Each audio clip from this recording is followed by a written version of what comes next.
En ce 4e dimanche de Pâques, arrêtons-nous d'abord au nom que Jésus lui-même se donne dans l'Évangile. Il est la porte des brebis, il est le vivant qui donne la vie. Avez-vous déjà pensé dans votre prière à nommer ainsi le Christ et à lui dire « Ô sainte porte, ô saint vivant ». Ça paraît un peu ridicule et pourtant, c'est si beau. Le Christ est une porte ouverte et définitivement ouverte. Il nous ouvre le chemin de Dieu. Lui seul peut le faire. Et ce qu'il a ouvert, jamais personne ne pourra le refermer. C'est ainsi que je comprends les clous plantés dans ses mains, comme s'il avait voulu nous dire « Mes bras, mes mains, jamais je ne les fermerai. Ils seront toujours ouverts pour vous. Et même si je le voulais, je ne le pourrais pas. Mes mains sont clouées à la croix pour l'éternité. » Dans les versets qui commencent l'évangile d'aujourd'hui, on peut aussi découvrir d'autres noms de Jésus. Il est le vrai berger, le vrai pasteur, il est le guide. Il n'est ni un voleur, ni un bandit, ni même un étranger. Il nous connaît, chacun par notre nom. Il est de chez nous. Il est de notre race. C'est ce que saint Paul affirme devant les sages d'Athènes en citant un poète grec « Nous sommes de sa race ». Nous sommes de la race de Dieu et Jésus est de notre race humaine. La religion chrétienne est la religion de l'incarnation. Les noms de Jésus que je viens de relever sont des noms très concrets, très incarnés. Jésus ne se décrit pas par des notions théologiques compliquées, mais par des noms très simples, porte, vivant, berger, pasteur, guide, des mots que tout le monde peut accueillir, même si notre civilisation est plus citadine que paysanne. La religion chrétienne est religion d'incarnation. Quand nous disons ce mot, tout de suite vient à l'esprit la fête de Noël. Le Verbe de Dieu prend chair de la Vierge Marie. Mais l'incarnation est une réalité qui concerne toute la vie de Jésus et pas seulement sa naissance. Depuis sa naissance jusqu'à sa mort, Jésus est Dieu incarné. Et cette réalité n'est pas seulement ni principalement une réalité biologique, mais une réalité de foi pour notre salut.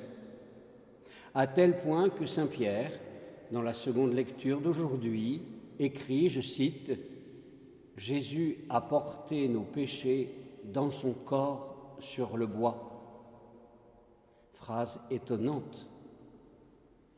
Pierre aurait pu écrire que Jésus a porté nos péchés dans sa pensée, dans son cœur, dans son âme. Non, il écrit dans son corps.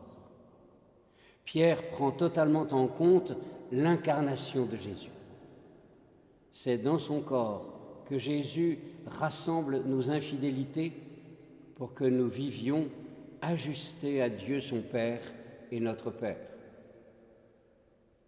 Là encore, il ne s'agit pas de biologie. Comment Jésus peut-il porter nos péchés dans son corps ? Je n'ai aucune explication scientifique. Par contre, nous savons bien, par expérience personnelle, que notre propre corps dit quelque chose de notre vie intérieure.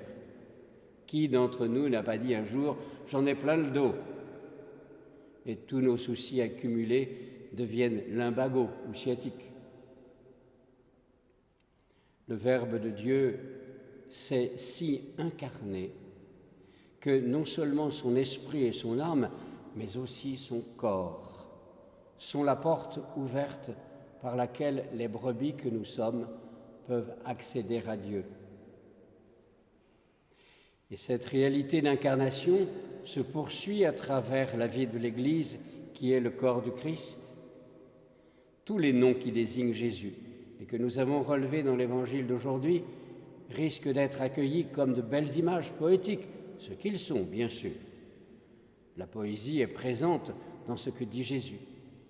Mais ce sont bien plus que des images. Le corps du Christ, ce corps mort et ressuscité qui porte nos péchés, nous le mangeons. Ce corps du Christ, mort et ressuscité, nous en sommes les membres.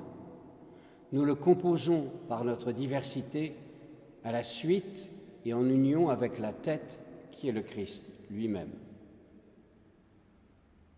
Et cette réalité d'incarnation se poursuit par tous ceux et toutes celles que le Christ appelle au service de son Église. Celles et ceux qui donnent leur temps dans les services sociaux et caritatifs. Celles et ceux qui donnent leur temps pour la formation, la catéchèse, l'enseignement, la recherche théologique. Celles et ceux qui donnent leur temps pour la prière et la liturgie. Celles et ceux qui sont appelés à un ministère particulier, les vierges consacrées, les religieuses et les religieux, les prêtres, tout cela sont une incarnation dans le temps présent de celui qui a dit « Les brebis écoutent sa voix, il les appelle chacune par son nom et il les fait sortir, il marche à leur suite et les brebis le suivent. » Elles écoutent la voix du Christ grâce à celles et ceux qui les forment. Elles sont entourées de soins par celles et ceux qui œuvrent dans le caritatif. Elles sont guidées dans la prière par celles et ceux qui ont reçu cette mission particulière. Et le prêtre en fait partie. Il est devant les brebis, mais comme en second, à la suite du Christ, car il est brebis lui-même. C'est le Christ qui est devant le troupeau. Le prêtre est en même temps derrière les brebis, comme un berger qui prend soin de celles qui sont fatiguées, malades, découragées, seules, égarées. En cette 50e journée de prière pour les vocations, pour toutes les sortes de vocations, qui de vous, sœurs et frères de Courbevoie, se lèvera pour donner la main au Christ et servir son troupeau?